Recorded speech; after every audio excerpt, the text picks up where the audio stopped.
अस्सलामुअलैकुम। मैं हूं एक साइकोलॉजिस्ट और आज हम बात करेंगे एक ऐसी चीज की जिसे लोग अक्सर नजरअंदाज कर देते हैं। दिमाग की थकन।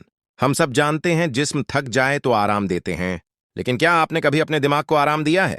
रोजमर्रा की टेंशन, पैसों की फिक्र, रिश्तों के मसाइल, सोशल मीडिया का दबाव, ये सब मिलकर हमारे दिमाग को मुसलसल काम पर लगाए रखते हैं।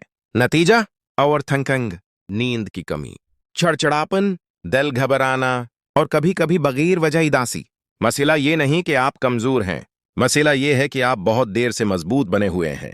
हर वक्त ठीक होना जरूरी नहीं, हर वक्त मुस्कुराना जरूरी नहीं, और सबसे अहम, मदद मांगना कमजोरी नहीं, समझदारी है। साइकोलॉजी हमें सिखाती है कि जैसे मोबाइल को चार्ज करते हैं, वैसे ही दिमाग को भी रिचार्ज करना जरूरी है। कुछ आसान तरीके। दिन में कम से कम 10 मिनट खुद के लिए निकालें। दिल की बात किसी काबिल एतमाद शख्स से करें। सोने से पहले मोबाइल दूर रखें या अपने ख्यालात लिखें। और अगर बोझ ज्यादा हो, प्रोफेशनल मदद लेने से हचकचाएं मत।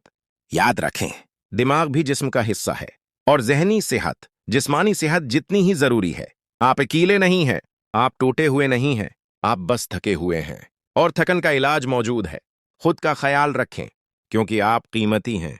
अगर आपको हमारी वीडियोस पसंद आती हैं तो max insight with AQ YouTube channel को अभी सब्सक्राइब करें, वीडियो को लाइक करें, कमेंट में अपनी राय जरूर दें और अपने दोस्तों के साथ शेयर करें। आपका एक सब्सक्राइब हमें मजीद बेहतरीन और मयारी वीडियोस बनाने की हौसला अफजाई है।